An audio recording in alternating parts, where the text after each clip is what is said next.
Hi, I'm Cassam, and this is the Hey You Guys review of Bourne, Jason Bourne. Jason Bourne, you know his name. The fourth or the fifth one, we're going to decide on that as well, because Jeremy Renner's done one which we're not including in the official canon.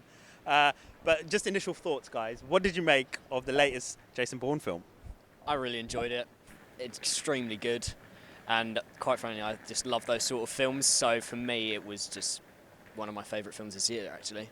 Really? Okay, so Paul Greengrass is back in this one. Dave, are you not sick of his style? And do you not ever think that we could get a proper action film if he just held the camera steady? There are a lot of cuts, but then watching Star Trek last night with Justin Lin's cuts, this one is nothing like that. It's actually more concise than the new Star Trek Beyond film.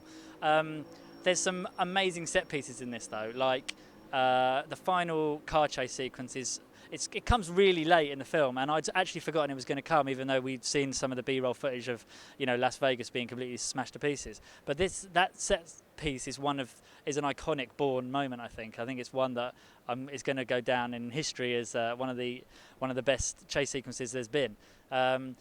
Greengrass, I was just good to see him back, and Matt Damon as Jason Bourne was fantastic. I think I don't know. Jeremy Renner was good, but Was he? I thought it was okay. I thought it was fine. But I thought it was just nice to get back to the originals, and and it's weird that it's such a long time. I think it's 9 years since the last film. So it was good to see him back. Joining the cast this time around, Alicia Vikander and Vincent Cassel.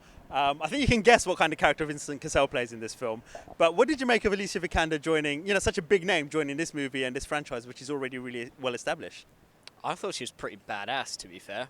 I really liked her character, because with Bourne, you've got Bourne, the government against Bourne, and then you've always got that middle man or woman who's kind of liaison between both sides, and I really liked how she came across in the film, and I thought she was a really strong female character. Like most films that are coming out recently, there are tons of strong female characters.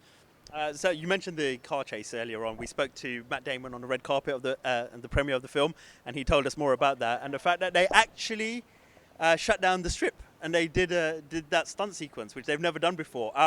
Obviously, it adds to all the realism. Also joining the cast this time around are Tommy Lee Jones and Vincent Cassel, who you mentioned earlier. So what do you make of their characters and their roles? Do they stand out? Do they make an impression from some of the earlier characters that we've seen in the series?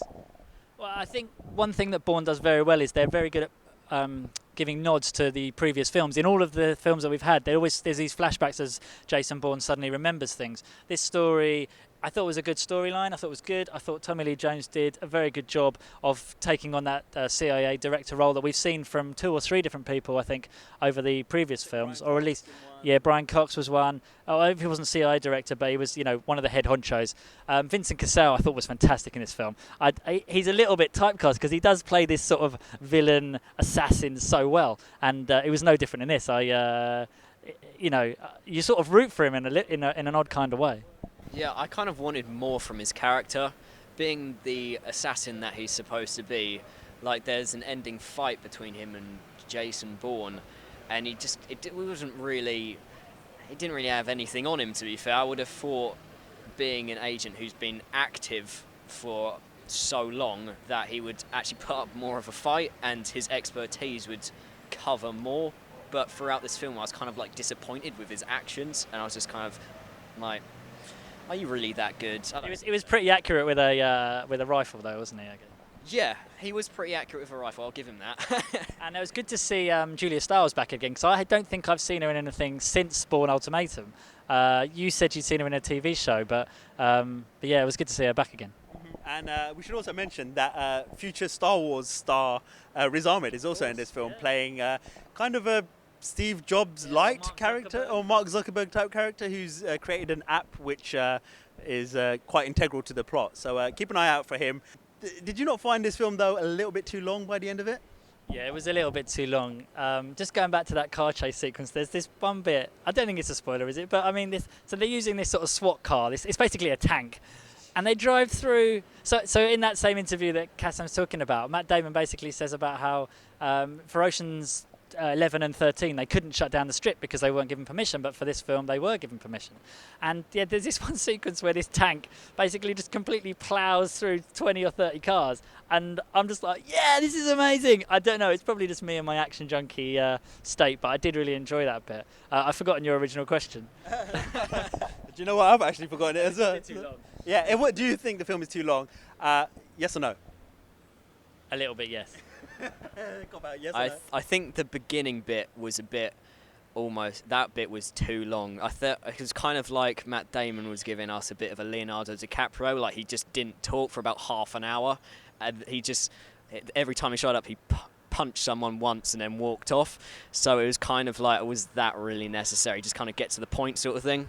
I think Paul Greengrass in one of the interviews said Matt Damon's only got about 20 lines in the film, and I think you can really tell that there's not much talking. There's a lot of fast walking in the film. Everyone's walking really quickly somewhere, but that seems to be the theme of the movie. Finally, I guess, guys, what do you make of it? Give me a star rating out of 5, if you don't mind. And also, is it the best film of the series? Star rating 4. Is it the best film? No. Same, star rating 4, best film, no. No, and I think I'm not going to ask you what one you think is the best, but I think we all know it's Bourne Ultimatum. And so that's it. That's our review. We're going to have a full review on the site, and we've got all the interviews from the premiere where we spoke to Alicia Vikander and Matt Damon. So check out the site, and we'll see you next time. Ladies and gentlemen, you're watching Hey You Guys! Hey You Guys, huh? Hey, you guys. Is that from the Goonies? It is indeed, yeah. Nice. Hey!